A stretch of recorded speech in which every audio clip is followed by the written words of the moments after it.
नमस्कार साथियों, शिक्षा द आप सक्सेस की ऑनलाइन क्लासेस में आप सभी लोगों का बहुत बहुत स्वागत है। मैं हूं राहुल परमार और मध्य प्रदेश सामान्य ज्ञान की जो हम क्लास चला रहे हैं और उसका जो लेक्चर है हमारा वो आज कौन सा है, 8। ठीक है, और इसमें भी हम क्वेश्चन नंबर 141 से 160 के बीच वाले सारे क्वेश्चन डिस्कस करेंगे। इससे पहले वाले वीडियो आपने नहीं देखे तो प्लीज़ जाइए और उनको देखिए, आपको बहुत कुछ सीखने को मिलेगा। चलिए, क्वेश्चन नंबर 141 देखिए। नदी तमसा, जिसको तावना भी बुलाया जाता है, कहाँ से उत्पन्न होती है? तो इसका सही जवाब है आपका सतना। देखिए, ये जो नदी तमसा है ना, आपने कभी शायद नहीं सुना होगा इसका नाम, क्योंकि सर मैंने तो नहीं सुना। फिर आप बोलोगे आपने ताओ ना, आप बोलोगे सर ये भी नहीं सुना मैंने तो कभी। लेकिन आपने ये नाम तो सुना होगा, टोन्स। वेरी गुड, हाँ ये तो सुना ही होगा ना आपने। तो ये तीनों नदी जो नाम है वो एक ही नदी के नाम है, और जो ये पार्टिकुलर नदी है ये निकलती है आपकी भैया कहाँ से?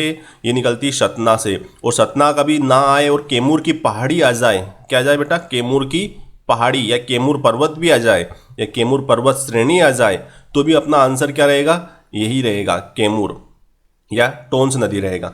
ठीक है, मैं आपको पहले से बताता आया हूँ कि मध्य प्रदेश की एकमात्र ऐसी नदी है कि जो बिहार में जाकर किससे मिलती है? गंगा से मिलती है। क्या नाम था उस नदी का? सोन। लेकिन वो मध्य प्रदेश की एकमात्र नहीं है, एकमात्र इन द सेंस है कि वो बिहार में जाकर मिलती गंगा से, ऐसी एकमात्र नदी है। लेकिन सोन प्लस तमसा या सोन प्लस टोन्स, ये दोनों नदियां क्या हैं? ये दोनों नदियां आपकी मिलती है किससे? गंगा से मिलती है। बाकी अधिकतर नदी आप चंबल देख लीजिए, बेतवा देख लीजिए, ये नदियां कहाँ पर? यमुना में जाकर मिलती है, गंगा से नहीं मिलती वो। तो सोन नदी भी किससे मिलती है? गंगा से। लेकिन सोन कहाँ पर जाती है बताइए? वेरी गुड, बिहार जाती है और बिहार में गंगा से मिलती है। टोन्स भी गंगा से मिलती है, लेकिन ये कहाँ पर मिलती है? ये यूपी में जाकर मिलती है गंगा से। कोई दिक्कत इस क्वेश्चन में? चलिए आगे बढ़ते हैं। मध्य प्रदेश विधानसभा भवन को किसने अभिकल्पित किया? इसका मतलब ये हुआ कि भाई मध्य प्रदेश का जो विधानसभा भवन है वर्तमान वाला, उसको किसने डिजाइन किया? आपको जवाब देना है। तो इसका सही जवाब है, वेरी गुड, आपने सोच लिया था। थोड़ा अजीब लग रहा था एक नाम, चार्ल्स कोरिया। तो चार्ल्स कोरिया आपका सही जवाब है। देखिए यहाँ पर फोटो देखो उनकी, ये चार्ल्स कोरिया है इनका, देख रहे हो ना आप? मतलब ये कोई फॉरेनर नहीं है, ये इंडिया के ही आदमी है, चार्ल्स कोरिया। इनका जन्म कहाँ पर हुआ था? इनका जन्म हुआ था भैया सिकंदराबाद। ठीक है, अब सिकंदराबाद 2-3 जगहों पर भी है, आपको महाराष्ट्र में भी देखने को मिलता है, लेकिन ये हैदराबाद वाले थे। कहाँ के थे? हैदराबाद के। ठीक है, इसके बाद अगर इनके बारे में बात की जाए, किसके? इस विधानसभा भवन के, तो हमारा जो विधानसभा भवन है बेटा, उसका नाम क्या है? इंदिरा गांधी। एक मिनट, आवाज आ रही है थोड़ी सी, एक मिनट। इंदिरा गांधी, क्या नाम है हमारे भवन का? हमारे विधानसभा भवन का नाम क्या है? इंदिरा गांधी विधानसभा भवन। ठीक है, वेरी गुड। इससे पहले विधानसभा कौन से उसमें लगती थी? क्वेश्चन पूछा जा चुका 2 या 3 बार। ठीक, तो मैं आज पूरा बकायदा आपको डिटेल्स में बताता हूं, देखते चलिए। इंदिरा गांधी विधानसभा जो भवन है हमारा, इसकी जो उद्घाटन होता है वो 3 अगस्त 1996 को होता है। कितने को? 3 अगस्त 1996 को। ठीक है, और डॉक्टर शंकर दयाल शर्मा, जो कि भारत के 9वें राष्ट्रपति थे, शंकर दयाल शर्मा, और 8वें उपराष्ट्रपति थे ये, और 9वें क्या थे? ये राष्ट्रपति थे। और इनका जन्म भी भोपाल में ही हुआ है, याद रखना। शंकर दयाल शर्मा की जो जन्मभूमि है वो भोपाल है। तो इन्होंने क्या किया था? ये उद्घाटन समारोह में आए थे। ठीक, एक बात याद रखना, ये चार्ल्स कोरिया ने विधानसभा भवन भी बनाया। ये आर्किटेक्चर थे एक प्रकार से, है ना, एक प्रकार से क्या, उनका पेशा ही था आर्किटेक्चर। इन्होंने विधानसभा भवन को भी बनाया। और एक हमारा भारत भवन का नाम सुना होगा आपने, भोपाल में है भारत भवन। हाँ, उसका जो आर्किटेक्चर है या उसका डिजाइन है वो भी किसने किया है? वो भी चार्ल्स कोरिया ने किया है, जो कि 1982 में ओपन हो गया था। क्या? भारत भवन। तो अब यहां से कहानी ये चलती थोड़ी सी कि जो ये विधानसभा भवन है इसका नाम क्या है? इंदिरा गांधी विधानसभा भवन। इसके प्रवेश द्वार पर, ये क्वेश्चन पूछा गया है एक बार, है ना, इसके प्रवेश द्वार पर आपको क्या मिलेगा? एक पेंटिंग मिलेगी, और उस पेंटिंग का बाकायदा नाम भी है। क्या है? जीवन वृक्ष। इस पेंटिंग का नाम है जीवन वृक्ष। और इस पेंटिंग में एक्चुअली में क्या है, जितने भी मध्य प्रदेश की जो ऐतिहासिक धरोहर है हमारे, उनका पिक्चर लगी हुई है उस पेंटिंग में, पार्टिकुलर पेंटिंग में। ठीक, अब आप बोलोगे सर 1996 में अगर ये भवन बन गया है तो पहले कहां पर विधानसभा लगती थी? तो याद रखना 1956 से लेके तो 19 96 तक, 96 मतलब जब ये भवन बन गया। इससे पहले जो हमारी विधानसभा लगती थी वो मिंटो हॉल में लगती थी। कौन सा हॉल? Minto hall. अब देखो इस मिंटो हॉल कहाँ पर है? ये भी भोपाल में ही है, लेकिन इसके बनने की कहानी देखो आप। क्या होता है 1909, याद रखना 1909 की बात कर रहा हूं मैं। तो 1909 में आपने एक नाम सुना होगा, मार्ले मिंटो सुधार। सुना था मार्ले मिंटो सुधार? हाँ, ये वही मार्ले मिंटो सुधार वाले मिंटो हैं।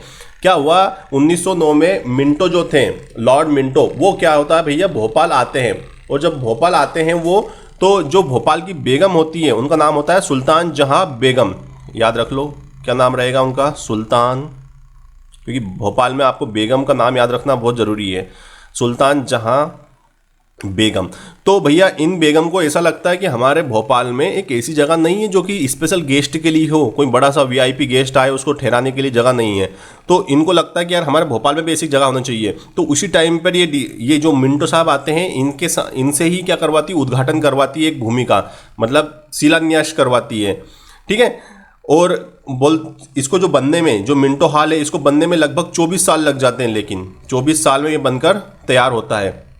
तो स्टार्टिंग में जो मिंटो हॉल रहता है, ये जो वीआईपी लोग रहते थे, मतलब नवाबों के बेटे बेटियां, तो इनके लिए स्पोर्ट्स की तरह इसको इस्तेमाल होता है। बाकायदा यहाँ पर स्केटिंग वगैरह गेम खेला करते थे उस टाइम पे।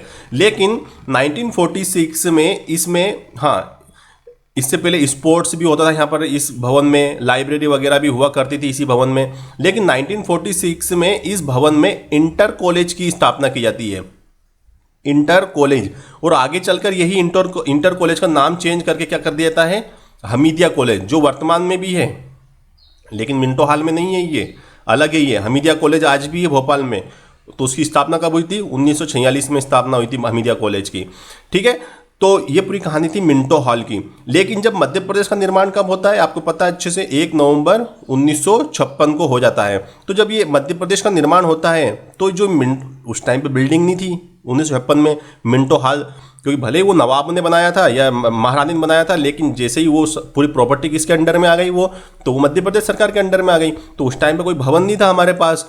तो हमने क्या किया, जो मिंटो हॉल था उसी में हमने क्या हुआ, हमारी विधानसभा को ट्रांसफ़र कर दिया। मतलब विधानसभा जो चलने लगी वो मिंटो हॉल में ही शुरू हो गई थी। ठीक है। कोई दिक्कत इस क्वेश्चन में आपको? अब एक एक फैक्ट क्लियर है ना आपके पास, तो याद रखना, आगे बहुत काम आने वाले हैं ये। चलिए अगला क्वेश्चन देखिए, कोशक महल कहाँ स्थित है? 4 ऑप्शन है आपके पास और इसका सही जवाब है चंदेरी। तो कोशक महल हमारा चंदेरी में है। इधर देखिए आप कोशक महल का फोटो। अब आपको इस फोटो देख के क्या लग रहा है कि सर ये तो फर्स्ट फ्लोर हो गया, ये सेकंड फ्लोर हो गया, ये थर्ड फ्लोर हो गया, ये फोर्थ फ्लोर काम क्यों बंद हो गया? आपको लग रहा ना? थोड़ा देखिए आप इधर, ये ऐसा खंडर टाइप पड़ा हुआ है। तो आपके मन में ये क्वेश्चन आएगा सर ये टूट गया होगा ऊपर से। लेकिन माय डियर फ्रेंड, ऐसा है कि चंदेरी में तो ये स्थित है। ठीक। अब इसको बनाया किसने था? महमूद शाह खिलजी। याद रखना ये नाम आप, क्योंकि ये क्वेश्चन बाद में घुमा फिरा के आएगा आपके पास। याद रखना कि कोशक महल का निर्माण किसने करवाया था, तो आज ही याद रख लो इसको। तो इन साहब ने, मतलब महमूद शाह खिलजी ने 1445 में इस कोशक महल का क्या करवाया था? निर्माण करवाया था। तो स्टार्टिंग में इनका जो प्लान था वो ऐसा था कि अपन इसको 7 मंजिला बनाएंगे, मतलब 7 फ्लोर वाली बिल्डिंग इसको बनाएंगे। ठीक। अब भैया उस टाइम पे ऐसा तो था ही नहीं कि 6+1 मतलब ग्राउंड फ्लोर रहेगा फर्स्ट पे। उन्होंने 7 मंजिला बोला, मतलब पहले है ना, ये इसको फर्स्ट मंजिल ही काउंट करते थे, ग्राउंड फ्लोर वाला कॉन्सेप्ट नहीं था पहले, है ना, बेसमेंट वाला कॉन्सेप्ट जरूर था उस टाइम पे। तो 7 मंजिला भवन की प्लानिंग थी उनकी, लेकिन भैया बन नहीं पाया वो, और 3 मंजिला ही बना। और ऊपर वाला जैसे ही 4th फ्लोर पर काम चला, पता नहीं क्यों रुक गया है ना। वो अलग अलग कंडीशन रहती है भैया, राजाओं की फंड की कमी होगी, क्या कुछ भी होगा उनके पास। ठीक है। वो सारी, एक बात और याद रखना, यहाँ पर इस महल का निर्माण इसलिए करवाया गया था ताकि इससे आसपास के लोकल लोगों को रोजगार मिल जाए। ठीक है। ये भी एक रीज़न था, पढ़ने को मिला है मेरे को, कि रोजगार के लिए इस महल को बनवाया था। मतलब सरकार को, हमारी भारत सरकार को सीखना चाहिए कि देखो पुराने राजा रोजगार देने के लिए महल बनवा सकते थे। भाई महल बनवाएंगे तो लोगों की ज़रूरत लगेगी, तो वो लोगों की ज़रूरत लगेंगी तो भाई काम मिलेगा ना सबको। ठीक है। तो ये हमारी सरकार को सीखने की ज़रूरत है वर्तमान में भी। चलिए, तो कोशक महल का फोटो देख लिया ना आपने, वेरी गुड। मध्य प्रदेश की मार्शल आर्ट एकेडमी कहाँ पर है? जवाब दीजिए आप मेरे को। वेरी गुड, भोपाल में है मार्शल आर्ट एकेडमी। ठीक। इसके अलावा मैं आपको कुछ फैक्ट बता दूं आज। बैडमिंटन आपने खेला होगा, बैडमिंटन, वेरी गुड। एक क्वेश्चन आएंगे आगे भी एग्जाम में, तो badminton academy plus table tennis, badminton plus table tennis की जो एकेडमी है हमारी, ये कहाँ पर मिलेगी बेटा आपको? तो दोनों मिलेगी जबलपुर में। ठीक है, कहाँ पर मिलेगी? जबलपुर में मिलेगी। इसके अलावा आप देखो तीरंदाजी, तीरंदाजी मालूम है ना आपको क्या होता है? तीरंदाजी, वेरी गुड। इसके अलावा साइकिलिंग, साइकिलिंग भी पता होगा आपको, वेरी गुड। और वेट लिफ्टिंग, वेट लिफ्टिंग भी पता ही होगा आपको। ये सारे स्पोर्ट्स हैं, तो इनकी सारी की सारी एकेडमी कहाँ पर है? तो आप बोलोगे सर सब की सब कहाँ पर है? जबलपुर में है। ठीक है, अब एक बात याद रखना आप, टेबल टेनिस ये जो है ना, ये एसोसिएशन है, ये दोनों कंफ्यूज मत होना, मैं बताना भूल गया आपको। एसोसिएशन, ये भी बैडमिंटन एसोसिएशन। हम कभी स्पोर्ट्स पढ़ेंगे उस टाइम पे मैं आपको बिल्कुल बाकायदा अच्छे से नोट्स बनवाऊंगा इन सारी चीज़ों के, है ना। और एक और आप याद रखना कि जो टेबल टेनिस एकेडमी है, टेबल टेनिस एकेडमी, वो एकेडमी इंदौर में है। ये थोड़ा सा कन्फ्यूजन वाली स्थिति हो जाती है कभी कभी कि भाई ये इंदौर में है। कोई कुछ लोग क्या करते हैं, टेबल टेनिस का जैसे ही नाम आता है, टेबल टेनिस का नाम आता है तो वो क्या करते हैं, ग्वालियर लगा देते हैं, सॉरी अपना जबलपुर लगा देते हैं। लेकिन ऐसा नहीं है, टेबल टेनिस एकेडमी कहाँ पर मिलेगी आपको? वो मिलेगी आपको इंदौर में। लेकिन एसोसिएशन है ना, जो संघ रहता है, वो कहाँ पर मिलेगा आपको? वो जबलपुर में ही मिलेगा। ठीक, इसके अलावा एक चीज़ तो याद रखना आपको, ये क्या है भैया, क्या लिखा मैंने यहाँ पर? मलखम्ब। ये क्या है हमारा? ये राज्य खेल है मध्य प्रदेश का। ठीक है, और जिम्नास्टिक, मलखम्ब एवं जिम्नास्टिक, इसकी जो एकेडमी है वो कहाँ पर है भैया? तो उज्जैन। मलखम्ब का नाम जैसे आपके माइंड में आए आप चले जाओ उज्जैन। ठीक है, अब मलखम्ब जो है हमारा क्या है भैया? ये हमारा राज्य का खेल है ना। मध्य प्रदेश का राजकीय खेल कौन सा है? मलखम्ब। मलखम्ब कैसे खेलते, कभी खेला आपने? नहीं खेला होगा आपने। इसमें एक पोल होता है ऐसा, ठीक है, और विभिन्न सब खिलाड़ी इस पर चढ़ते हैं और क्या करते हैं, अपनी कला का प्रदर्शन करते हैं ऐसे ऐसे। ठीक है, ये खिलाड़ी मतलब ये यहाँ पर मैंने जो बनाया ना, इस टाइप के खिलाड़ी होते हैं। ये अपने पैरों को इस प्रकार से फंसा के, हाथ को ऐसे करके ये अपनी इस कला का जो प्रदर्शन करते हैं एक पोल के ऊपर। ठीक है, तो इसको मलखम्ब कहते हैं और हमारा राजकीय खेल है मध्य प्रदेश का। चलिए, मध्य प्रदेश के कौन से राज्यपाल लोकसभा के अध्यक्ष रह चुके हैं?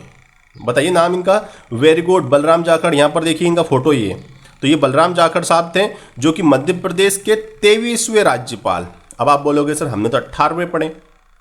23वें राज्यपाल। ठीक है, कि देखिए ऐसा होता है, ये 18वें राज्यपाल भी मिलेगा आपको किसी किसी बुक में। तो मैं कहानी बताता हूँ आपकी क्या है ऐसा एक रीजन। देखो, इनसे पहले अगर 23वें देखा जाए तो क्रम के हिसाब से मान लो 1 2 3 4 5 6 23वां नंबर आता है इनका राज्यपाल के ऊपर। लेकिन इनसे पहले 5 जो थे, है ना, 5 क्या थे? कार्यकारी एग्जीक्यूटिव राज्यपाल बने हुए थे। तो उनका भी नाम अगर मैं शामिल कर लूँ, मतलब जो कार्यकारी राज्यपाल थे उनका नाम शामिल कर लूँ मैं, तो उनका जो पोस्ट रहेगा वो कौन सा जाएगा? 23वें नंबर पर आ जाएगा। लेकिन उन कार्यकारी को हटा दूँ मैं, भाई कार्यकारी राज्यपाल थे वो तो परमानेंट राज्यपाल थोड़ी थे, अगर उनका नाम हटा दूं मैं तो वो 18वें नंबर पर आ जाएंगे। तो कंफ्यूजन नहीं, कोई कंफ्यूजन तो नहीं है आपको कि भाई कैसे क्या हो रहा है, मतलब कब ये क्यों ऐसा क्या, है ना, कि 23वें 18वें। चलिए, तो राज्यपाल जो ये थे मध्य प्रदेश की, ये 2004 से लेके 2009 के बीच में थे। याद रखो, शिवराज सिंह चौहान का टाइम था इस टाइम पे, 2004 से लेके 2009 तक। लेकिन इससे पहले भी ये क्या हुआ था भैया, ये क्वेश्चन देखो आप, लोकसभा के अध्यक्ष रह चुके थे। कौन से? लोकसभा के। देखो कैसे, 7th लोकसभा का चुनाव होते हैं कब? 1980 में। और उसके बाद होते हैं 8th लोकसभा, इसका चुनाव होता है 1984 में। ठीक, इन दोनों चुनाव में ये चुने जाते हैं, मतलब सांसद रहते हैं। तो इनको क्या करते हैं, लोकसभा में अध्यक्ष के रूप में चुना जाता है। लोकसभा अध्यक्ष रहते हैं ये इन दोनों चुनावों के, मतलब लोकसभा के उस टाइम की। याद रखना 10 साल तक, मतलब 2 विधानसभा लोकसभाएं, मतलब 10 साल तक काम किया इन्होंने लोकसभा अध्यक्ष के रूप में, जो अभी तक सबसे ज़्यादा है। बनता है क्वेश्चन, तो सबसे ज़्यादा समय तक लोकसभा के अध्यक्ष कौन रहे? तो आपका आंसर क्या होना चाहिए? बलराम जाखड़। और वही बलराम जाखड़ क्या हुआ है, हमारे मध्य प्रदेश के राज्यपाल भी रह चुके हैं। कोई दिक्कत? वर्तमान में राज्यपाल कौन है? आनंदीबेन पटेल। 29वें राज्यपाल हमारी कौन है भैया? आनंदीबेन पटेल, जो कि क्या है, 1/7 2020 से राज्यपाल बनी हुई है ये। ठीक है, हाँ, कोई दिक्कत इस क्वेश्चन में? क्या नाम है इनका? आनंदीबेन पटेल। इससे पहले भी बन चुकी थी ये, एक्टिंग राज्यपाल थी हमारी। आनंदीबेन पटेल है ये, राज्यपाल नहीं पटेल। ठीक, कोई दिक्कत इस क्वेश्चन में पूरे के पूरे में आपको? चलिए आगे बढ़े। Very good. मध्य प्रदेश में वन प्रबंधन संस्थान कहाँ स्थित है? बोले तो IIFM, Indian institute of forest management कहाँ पर है भैया? बताइए। Very good, Bhopal. भोपाल में क्या है हमारे पास? IIFM है। और जो भोपाल का IIFM है, इसकी स्थापना कब हुई थी? 1982 में, मतलब 1982 में स्थापना हुई थी भैया इसकी। ठीक है, लेकिन याद रखना, एक वन अनुसंधान संस्थान या मैं बोलूं ट्रॉपिकल फॉरेस्ट रिसर्च इंस्टीट्यूट कहां पर है? तो वो आपका जबलपुर में आएगा। याद रखो, क्या याद रखोगे? वन। याद रखना, ये क्वेश्चन में आप कंफ्यूज हो जाते हो कभी कभी, इसलिए मैं बता रहा हूं आपको, बहुत लिख लिख के बता रहा हूं एक एक चीज।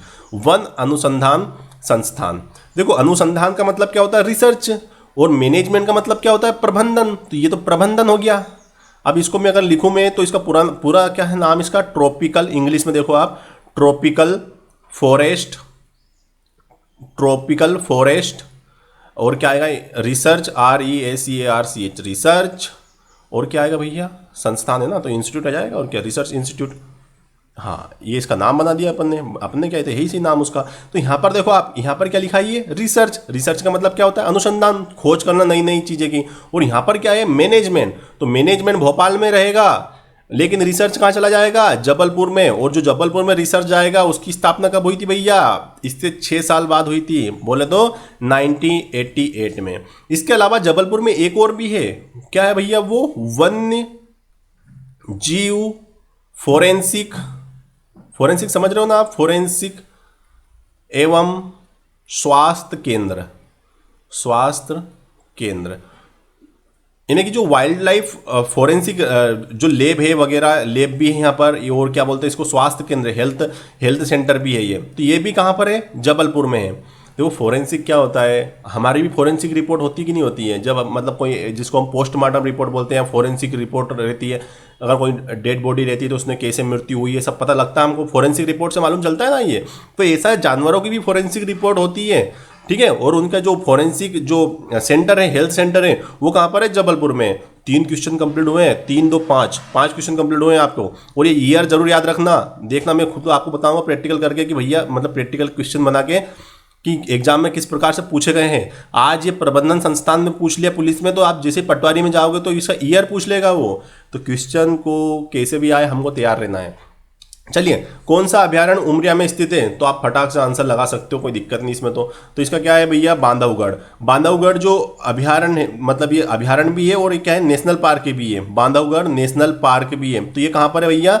ये है उमरिया में। तो कभी क्वेश्चन कैसे भी आ सकता है, जैसे उसने पूछ लिया कौन सा अभ्यारण्य उमरिया में है, या बांधवगढ़ अभ्यारण्य या नेशनल पार्क कहाँ पर स्थित है। ये क्वेश्चन ऐसे ही पूछा गया था। अभ्यारण्य भी, तो वो बांधवगढ़ का जो अभ्यारण्य भी है, नेशनल पार्क भी है, वो दोनों चीजें उसमें इंक्लूड है।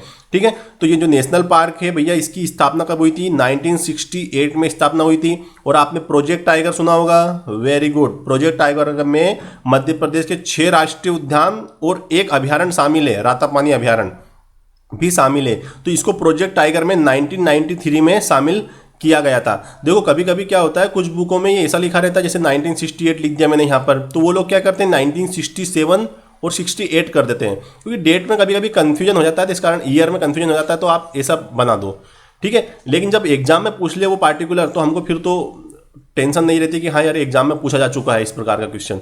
ठीक है, तो ये भैया, ये जो बांधवगढ़ नेशनल पार्क है, ये 32 पहाड़ियों से घिरा हुआ है। कितनी पहाड़ियों से? 32 पहाड़ियों से घिरा हुआ है। और आपको बताऊं एक फैक्ट, यहाँ पर हमने पढ़ा था पहले भी, यहाँ पर व्हाइट टाइगर पाए जाते थे। व्हाइट टाइगर, सफेद शेरों की भूमि भी कहा जाता था इसको। नहीं सॉरी, सफेद शेरों की भूमि तो रीवा को कहते हैं अपन, लेकिन जो व्हाइट टाइगर मिले थे सबसे पहले, वो बांधवगढ़ में ही मिले थे। और यहाँ पर आपको बता दूं मैं, जो लायंस, इन्हें शेरों का सबसे अधिक घनत्व पाया जाता है। शेरों का जो घनत्व होता है वो किस राष्ट्रीय उद्यान में अधिक पाया जाता है? तो आपका आंसर रहेगा बांधवगढ़ राष्ट्रीय उद्यान में। कोई दिक्कत इसमें? कितने सारे क्वेश्चन कंप्लीट हो रहे हैं आपके, देखो तो सही आप। ठीक है, इसके अलावा घाटी गांव कहां पर मिलेगा आपको? ग्वालियर में। कान्हा कहां मिलेगा? मंडला प्लस बालाघाट में। सोन कहां पर मिलेगा? सोन घड़ियाल अभ्यारण्य सीधी में मिलेगा। चलिए आगे बढ़ते हैं। ग्वालियर में माधव संगीत विद्यालय की स्थापना किसने की थी? याद रखना इनको। देखो इधर फोटो देखो इनका, पंडित विष्णु नारायण भातखंडे, ये इनका फोटो है। ठीक है, तो माधव संगीत विश्वविद्यालय, सॉरी विद्यालय कहाँ पर है भैया, ये ग्वालियर में है, याद रखना कहाँ पर है ये, ग्वालियर में। ठीक है, और जो ये पंडित विष्णु नारायण भातखंडे था जी थे, ठीक है, इन्होंने राजा भैया पूंछ वाले का नाम सुना आपने कभी एमपी में? बिल्कुल, मैं आपको बताऊंगा आगे व्यक्ति विशेष में। तो राजा भैया पूंछ वाले से ये इंस्पायर हुए, और एक्सपायर नहीं, इंस्पायर मतलब प्रेरणा ली इन्होंने, और उनको सजेशन के आधार पर, ठीक है, तो विष्णु नारायण भातखंडे जो थे, इन्होंने क्या की भैया, माधव संगीत विश्वविद्यालय की स्थापना की ग्वालियर में। ठीक है, ठीक, ये खुद भी संगीत प्रेमी थे, ठीक, लेकिन मध्य प्रदेश में इनका जन्म नहीं हुआ था, याद रखना है ना, ये बाहर के रहने वाले थे। चलिए अगला क्वेश्चन, भारत में कौन से वर्ष में नेशनल फुटबॉल लीग की मेजबानी की थी? बहुत ही शानदार जवाब है, और इसका सही जवाब है 2013, और स्थान भी याद रखना इंदौर। ठीक है, इंदौर में हमने क्या किया था भैया, इंदौर में हमारा जो नेशनल फुटबॉल लीग होती है उसकी मेजबानी की थी हमने 2013 में। अगला क्वेश्चन देखिए, जहांगीर महल कहाँ स्थित है? पहले तो महल देखिए आप, इसका सही जवाब बता दूं मैं आपको, वेरी गुड, फिर महल बताऊंगा मैं आपको। तो इसका सही जवाब है भैया ओरछा, और ओरछा में क्या, देखिए कितना शानदार महल है ये जहांगीर महल है।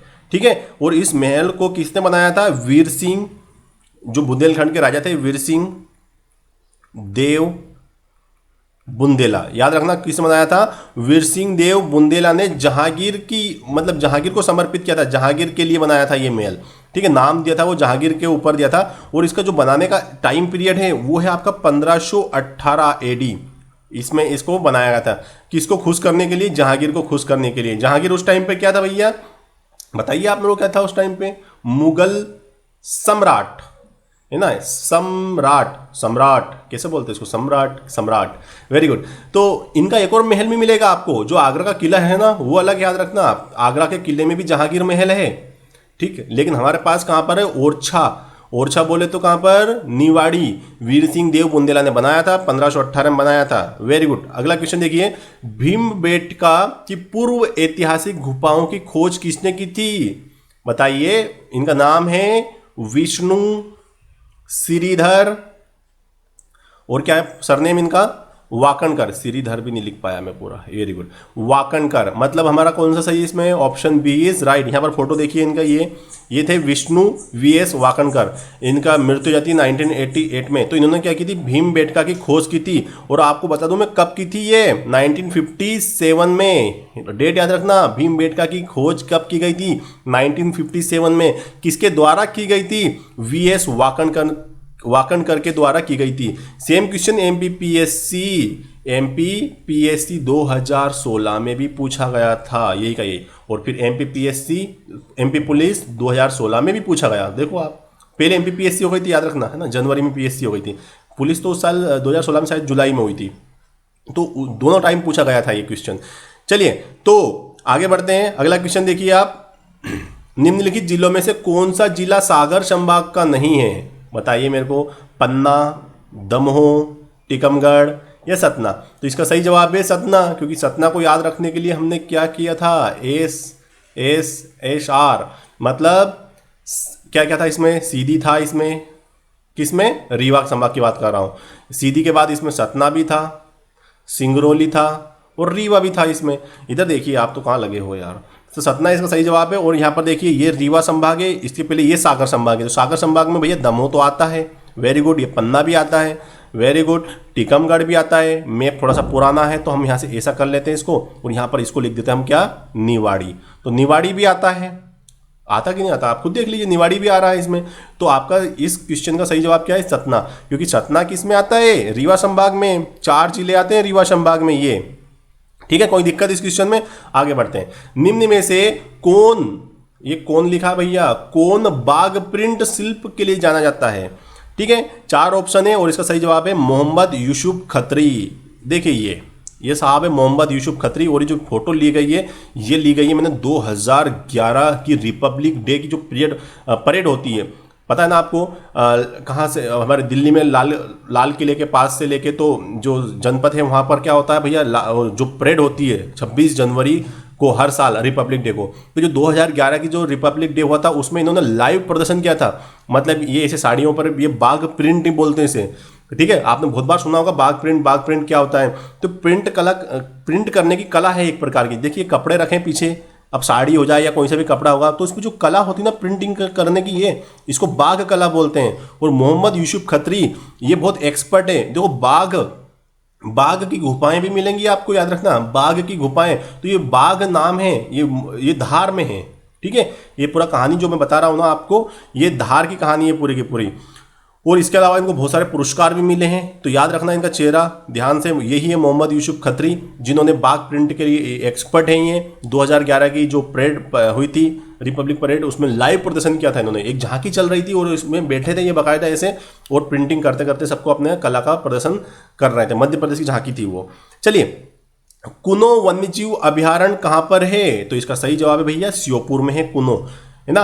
याद रखना कुनो कहां पर है? श्योपुर में। और 2018 में, याद रखना डेटा अगर आपने अपडेट नहीं कर लो, 2018 में इसको नेशनल पार्क घोषित किया गया है। तो वर्तमान में नेशनल पार्क कितने हुए भैया? ओंकारेश्वर को अगर शामिल कर लूं मैं तो 12 नेशनल पार्क है हमारे पास। कुछ लोग वो ओंकारेश्वर को शामिल ही नहीं करते हैं, तो 12 नेशनल पार्क है हमारे पास अभी वर्तमान में, ठीक है। तो कुनो वन्यजीव अभयारण्य था पहले, अभयारण्य अभी भी ये वर्तमान में थोड़ा सा हिस्सा उसका, और नेशनल पार्क इसको 2018 में घोषित कर दिया गया है। और ये आपका कहां पर मिलेगा? तो ये मिलेगा हमको श्योपुर में। Very good. चलिए, किस वर्ष शिवपुरी को राष्ट्रीय पार्क घोषित किया गया था? शिवपुरी अभयारण्य या शिवपुरी में जो अभयारण्य है वो, उसका नाम भी है भैया बाकायदे। ये तो यहाँ पर इन्होंने क्वेश्चन पूछा था। देखो मैं बोल रहा हूँ ना आपको, क्वेश्चन कैसे भी पूछ ले वो, लेकिन आपको तैयार रहना चाहिए। जो शिवपुरी में जो नेशनल पार्क है उसका नाम क्या है बेटा? Madhav national park. और 1958 में क्या किया गया था? इसको नेशनल पार्क घोषित किया गया था। एक फैक्ट बताऊं आपको, यहाँ पर यहीं पर जॉर्ज केसल, नाम याद रखना, ये जॉर्ज केसल पहाड़ी भी यहीं पर स्थित है। कहां पर?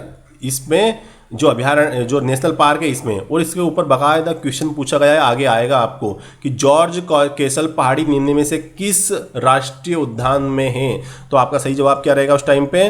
माधव राष्ट्रीय उद्यान। इस क्वेश्चन का सही जवाब क्या है? Option A is right option. चलिए अगला क्वेश्चन देखिए, निम्न में से कौन सा शहर कभी बुंदेल की राजधानी हुआ करता था? तो बुंदेल में इसमें से क्या क्या हटा सकते हो? कोई भी ऑप्शन नहीं हटा सकते हो आप। शिवपुरी एक प्रकार से हटा सकते हो, भिंड हटा सकते हो, है ना, क्योंकि बुंदेलखंड इतना ऊपर नहीं जा पाता है। बुंदेलखंड का एरिया नहीं है, आपने पढ़ा होगा अगर पहले, तो ये मध्य भारत में आते हैं अधिकतर। शिवपुरी का थोड़ा हिस्सा तो आता है, लेकिन भिंड तो बिल्कुल नहीं आता है। लेकिन छतरपुर तो पूरा बुंदेलखंड में आता है, और ओरछा मतलब निवाड़ी तो बुंदेलखंड में आता ही है। तो याद रखना, ये क्वेश्चन कैसे भी पूछा जाए, अगर इसमें टीकमगढ़ भी होता पहले तो इसका सही जवाब क्या रहता भैया? टीकमगढ़ रहता। लेकिन अगर ये क्वेश्चन का सही जवाब है आज के हिसाब से देखा जाए तो ओरछा सही जवाब है इसका, ठीक है। ओरछा ना आकर कभी निवाड़ी भी आए तो याद रखना, निवाड़ी भी, अब जिला तो वही है, लेकिन राजधानी तो स्पेशल क्या थी उनकी? ओरछा ही थी, ठीक है। तो बुंदेल की राजधानी क्या हुआ करती थी भैया? ओरछा। तो ओरछा उस टाइम पे टीकमगढ़ में था, अभी कहाँ पर है? निवाड़ी में, ठीक है। ओरछा में क्या क्या याद आ रहा कुछ है क्या? यहाँ पर हमने क्या देखा था अभी? जहांगीर महल है यहाँ पर। इसके अलावा यहाँ पर चतुर्भुज मंदिर भी देखा था हमने, यहाँ पर एक लक्ष्मी नारायण का मंदिर भी मिलेगा आपको। वैसे लक्ष्मी नारायण मंदिर तो भोपाल में भी है, बिरला मंदिर, लेकिन ये दूसरा लक्ष्मी नारायण मंदिर है, ठीक है। तो ये सारी की सारी चीज़ें हमको कहाँ पर देखने को मिलती है? ओरछा में देखने को मिलती है। तो बुंदेलों की राजधानी हुआ करता था ये ओरछा। चलिए क्वेश्चन रिपीट हुआ है वापिस। मध्य प्रदेश में नेपानगर किसके लिए जाना जाता है? शायद छठे या सातवें लेक्चर में मैंने डिस्कस किया था, तो आपको जवाब याद होना चाहिए, अखबारी कागज। और फटाफट अगर आपको याद है तो, अगर आप देखा वो लेक्चर तो बताइए कौन सा है वो? नेपानगर, बुरहानपुर। कहाँ जाओगे आप? बुरहानपुर जाओगे। और बुरहानपुर में नेपा मिल्स है। बताओ फटाफट कब स्थापना हुई थी? 4 फैक्ट याद है कि नहीं याद है आपको इसके बारे में? 4 फैक्ट कौन कौन से?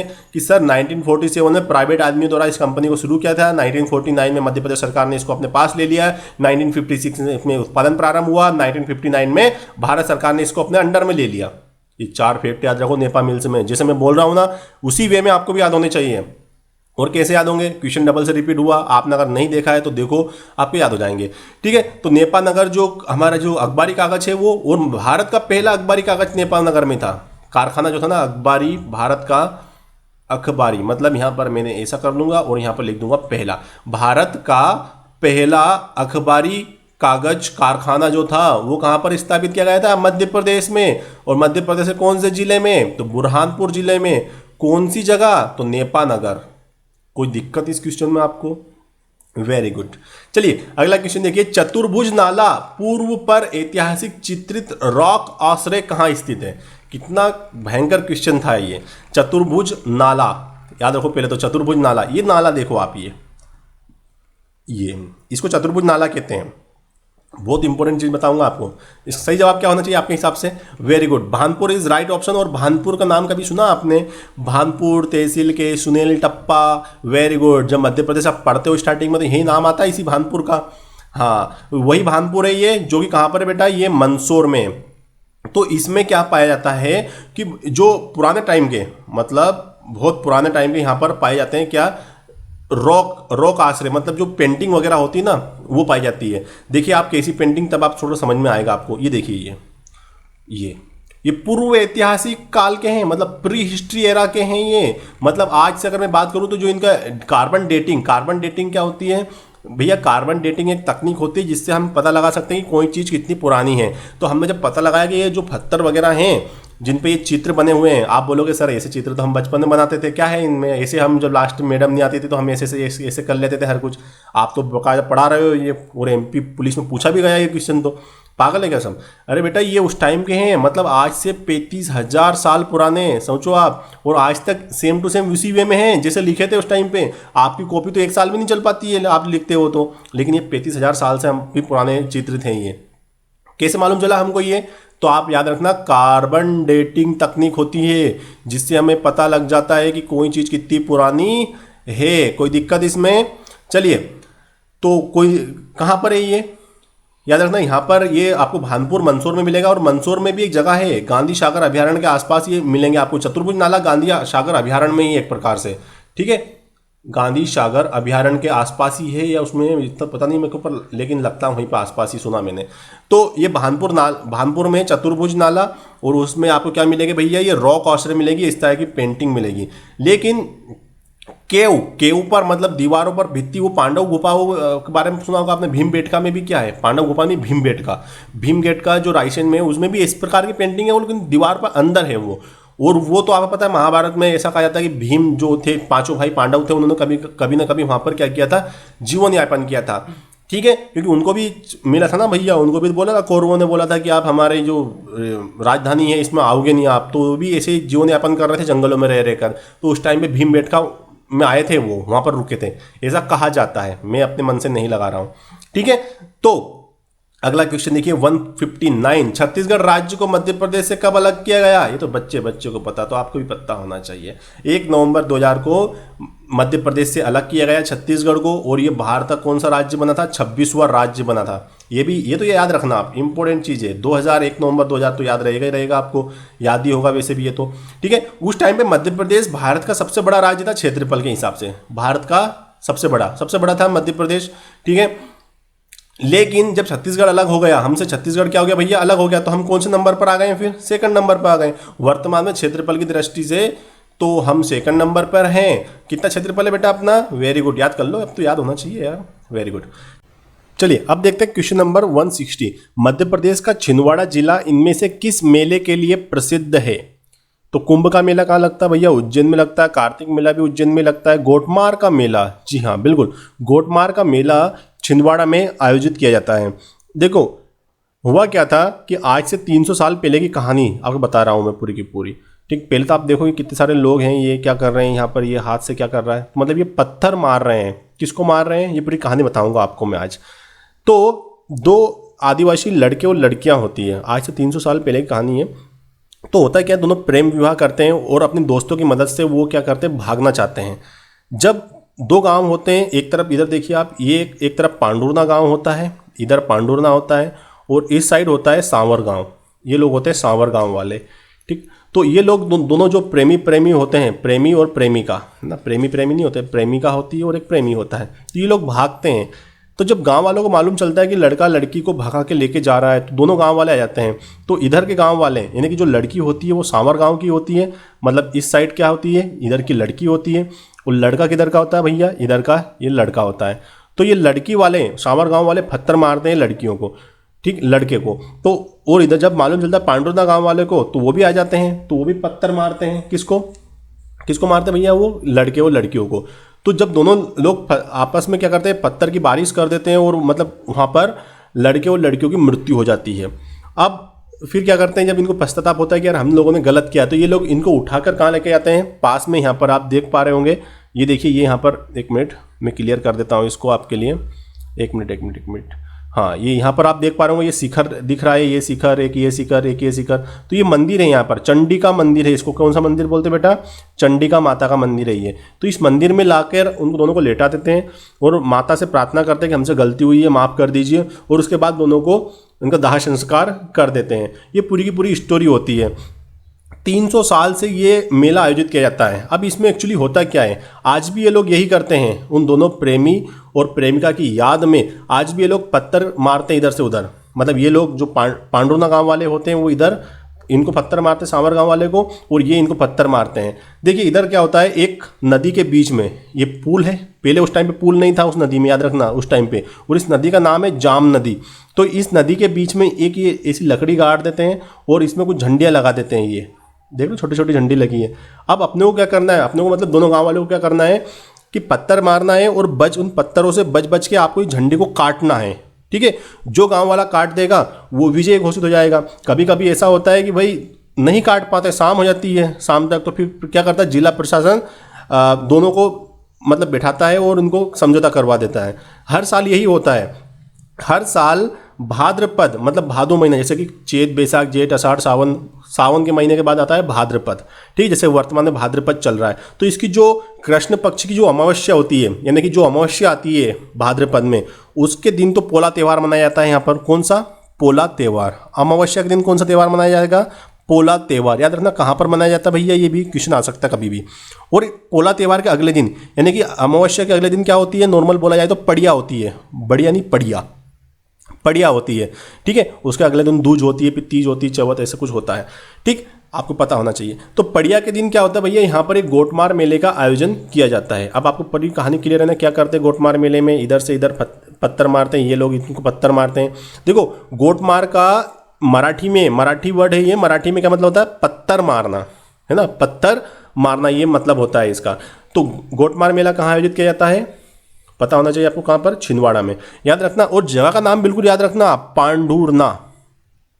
क्या है, कभी कभी ये लोग क्या करते हैं, पूछ लेगा वो आपसे गोटमार मेले का आयोजन कहाँ पर किया जाता है, तो शांवर गांव तो इतना कुछ फेमस नहीं, लेकिन पांडुरना जगह से ज़्यादा फेमस है ये गोटमार मेला, ठीक। कोई दिक्कत इस क्वेश्चन में? तो ये था हमारा आज का पूरा डिस्कशन। आई होप आपको पसंद आया होगा। अगर आपको अच्छा लगा तो प्लीज़ लाइक शेयर और सब्सक्राइब जरूर कीजिए, और चैनल को आप क्या कर दीजिए, शेयर कर दीजिए अपने दोस्तों के साथ, जिससे कि यार सभी लोगों को वीडियो पहुंच जाए, सब लोगों के पास, वो भी कुछ पढ़ने लग जाए, चालू कर दे पढ़ाई, क्योंकि एग्जाम आने वाले थोड़े दिन बाद। और हमको भी थोड़ा हौसला मिले, कुछ नए लोग जुड़ते हैं तो अच्छा लगता है, और कुछ नए फैक्ट के साथ मैं अगले वीडियो में मिलता हूँ आपको। तब तक के लिए लेता हूँ आपसे विदा। जय हिंद, जय भारत।